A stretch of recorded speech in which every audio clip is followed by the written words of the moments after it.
Hello, welcome back. You're watching the ILFL Soccer Night Show live from the studios of NTV Europe. I'm about to speak to Isaiah at St. Catherine's. Sorry, before you were rudely interrupted, but of course, we were talking about your outstanding season. Like I said, one defeat.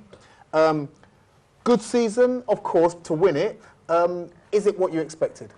It was a very, very good season for everyone. Like, I was surprised myself because the first 3 games we kind of didn't have a squad, and then it came together like in the 4th game, and we had the main senior players were there, myself and a few others that have been there for the past 5 years. And a few younger ones came in, and they've done a lot better than we thought. So we started getting results, and then slowly we built that momentum.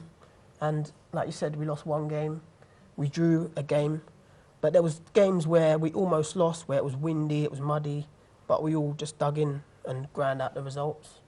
Where did that die-hard mentality come from then? Is that someone that was there at the beginning of the season you thought, we've really got to show our credentials as St. Catherine's, because you're a big club, St. Catherine's, within the ILFL League, so is that what it was? Yeah, well, the spine of the team is the senior players, myself, Matty, Paul, Josh.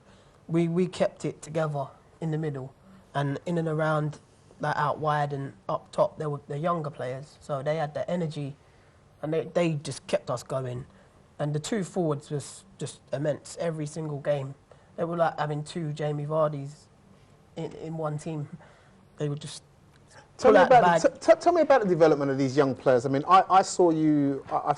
I saw you once completely this season in a game. Yeah, and like I said, the boy you got up top, you call him Charlie? Charlie, yeah. Charlie, yeah. Immense, immense. I mean, I'm sure you've got a lot of other players already, but like I said, I remember coming on the show afterwards and saying that when he gets the ball, it's just one thing in his mind, and it's that kind of, you can kind of see that in a game, even if you're down, players like him bring everybody through. There's a great leadership. He makes something happen, something out of nothing, and he's physically strong, he's technically good.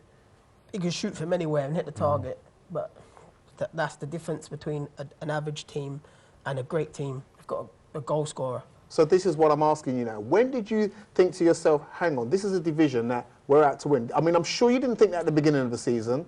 So when did you think, you know what, this is a division that we can win? I think, like I said, after the first 3 games, we didn't really have a squad. I think we got beat in a cup by a Bow, probably by a Bow, quite bad. I think it was 8-1. Yeah, and after I remember that game, right, that's it. The team's sorted out now. Everyone's here consistently, week after week. And we would, like I was saying, the senior players kind of pulled it together. A few young players come in with that energy, and we just kept it going. From that 1 defeat, it was like, we're not going to lose again. So you were always looking up the table at Walthamstow Breadstar. When you came round and actually beat them, I'm kind of thinking that was the time where you just went on a roll from there and never really looked back against Walthamstow Breadstar. Yeah, definitely. Were Breadstar the best team you played in that division? Redcoat was a tough game because they were physically strong, and we outworked a lot of teams because our team as a team, we're really fit. So we outworked most teams that we played against, and we played good football as well. So like when it got to like 70, 80 minutes and we're still knocking the ball about and we're still all running 100%, teams couldn't deal with us. Like I was saying, technically good players, like everyone was technically good. In previous years with St. Catherine's, we've had 1 or 2 that come in, not as great, but they do the job. Now we've got all 11 players are technically good. They can play football. They know where to be. They know off the ball, on the ball. So I think that has moved the team on a lot.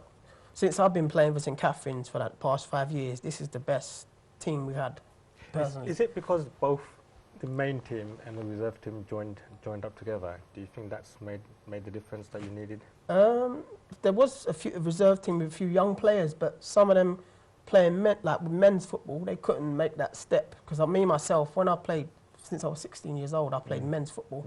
Whether you're like the quickest player on the pitch, but you're getting kicked everywhere, you learn from that, and you've got to learn quickly, or you just get kicked every game. But yeah, some of the young players came in, others disappeared, and then we've got the bunch of players that we've got together. They're all mates outside of football, so they've got that team spirit. They work for each other. There's one thing I was going to ask you actually. In previous seasons, what the management, including Martin himself, and I'm sure he's watching the show today, he had this rotation policy of trying players and rotating because he had quite a big abundance of players. Was that the case this season, or was it not the case? Did he use consistently the same players week in, week out? Yeah, basically, yeah. Consistently, week in, week out. Because I'm a player as well as a coach. So I was coaching the team, and I'll see who's working hard in training and who deserves their spot. The team kind of picked itself with the players on the fringe coming in and doing just as good a job. So, like previous years, if someone wasn't there, like one of the big players, we'd kind of fall behind and lose games. But this season, when the bigger players ain't been there, other players have come in, done a job, and we've won games. Games that we didn't expect to win as well. Like the hardest game for us was against bottom of the league. Like I said, when it was muddy, it was windy, and they were physically strong, but we put our chances away, and we won the game slightly, but I think it was 4-3. Fish Island it was. Yeah, I remember that game. We looked at, that was an eye-opener because we thought, wow, Fish Island must have really put a shift in that week and made it difficult. They did really. You're an assistant coach now, like he said, so a couple of questions on that dimension. A few seasons ago, you went back-to-back, you went second division, first division champions. You're here again now, you're a little bit wiser, a little bit more experienced now. You've got a different handle on the team now. You've got to have a level of responsibility and maturity now within the team. Can you go second division, first division? Do you know what it takes now to bounce out of the first division now, do you think? Of course. I think a lot of the players, like after the game on Sunday, they were like, all right, I can't wait till next year, to the next season, because they just want to carry on that momentum and keep the same group of players together. But it is from, like you're saying, last year when we went up right to the Premiership and then we bounced down. It's like we've just broken the team up and rebuilt it, and now it's starting from scratch as a really good squad. So it's solid now. You feel like if and I have to say if right now, course, but if you make it all the way back up to the top, you're there and you can maintain a decent challenge this time around, rather than getting there, clinging on with your fingernails and just falling out again. Yeah, definitely. I think with a few additions, like physically, some games where we've not been there physically, but we've won and dragged through it, we might lose them games if it's against better opposition. But like any other team, you're only going to train and get better as you go along throughout the season. I've got one other question for you. I need to ask you about your fan base. Your one-woman St. Catherine's Tifosi. She's made a name for herself this season. I like her. I like her because she's vocal and she's aware. She's technically aware. She doesn't just turn up and make up the numbers. She knows her stuff. At the football. Got bigger up here now, and let's talk about her. Claire's there every week. Yeah, with, she is. Charlie, her partner, and she's actually pregnant. So we said we might get her a little St. Catherine's top signed by everyone. But I think now she's involved. She's going to be involved with the club, maybe just updating social media. She is very hands-on. Yeah, like I said, she's not just there to make them numbers. She's very much part of the club, isn't she? Yeah, she is, yeah. Claire, listen, I did say I would mention you on the show, so if you're watching, hi. It's safe here when I'm on this side of the camera and you're in there somewhere in the back of your armchair and you can't get me. So listen, well done to you. Well done to St. Catherine's as well. I'll talk a little bit more to you with you in the next segment of the show. There was more that happened. Like I said, it is a show of champions, and other things did happen yesterday. In the Premier Division, let me show you the Premier Division results that happened yesterday. Here they are on the screen for you now. Leytonstone, you've done it again. Second season in a row. Found your form late in the day. Beaten Stepney by 2-1. What happened to Stepney? I think now that they found that they just couldn't win it, had they just taken their eye off the ball, foot off the gas? Not like London Tigers, who knew that what they needed to do is they needed to win, get their 3 points and win by enough of a margin so that Reach Out couldn't catch them. Even though Reach Out tried to make a fist of it, putting 8 goals past Hawk and Eagle, but maybe the 2 that they conceded was enough for London Tigers to conceal the victory that they needed.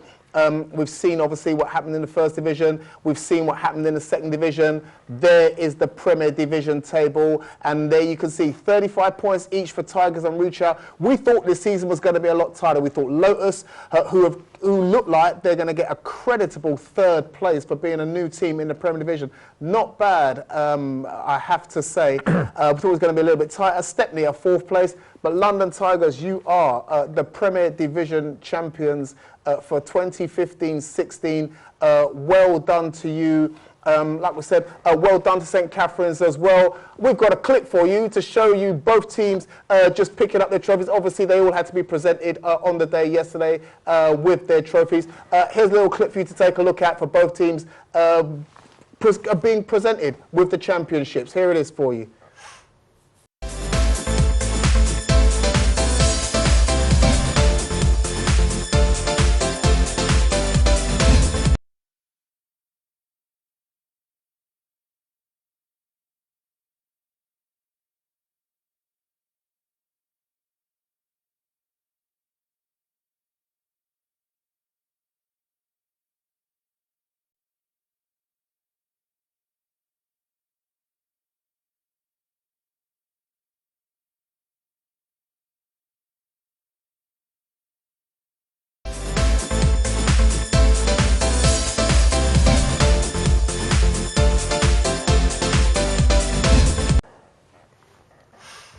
Did you blink? You missed it, you poor unlucky people. Listen, 30 seconds. London Tigers. What a way to finish the season. I mean, you play 16 games. Both knew exactly what needs to be done. Both had to make sure they win. Reach Out knew there's a 6-goal difference. Half-time, Reach Out winning 5-0. London Tigers 0-0 draw with Bromley. Bromley, I must say, put a brilliant performance. They had nothing to play for, but they were playing like they were going for the title themselves, which I think frustrated Tigers.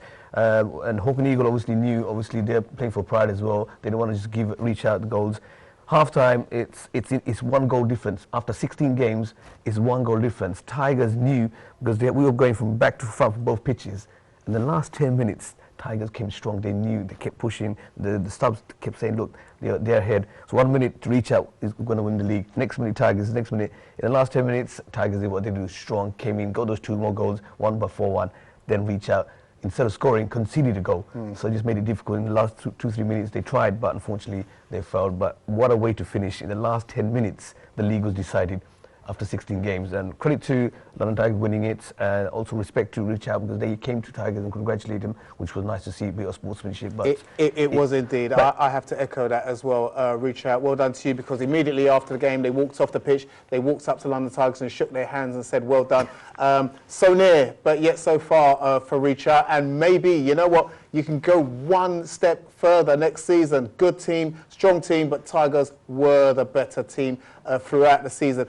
They, just like St. Catherine's, had a blip early in the season, but then they never looked back thereafter. Well done to all of our champions who were made champions yesterday. We're going to see you in the third segment of the show, where we're going to be speaking to this gentleman next to us about the Challenge Cup Veterans Draw, which is taking place live here on NTV Europe, the ILFL Soccer Night Show. We'll see you shortly.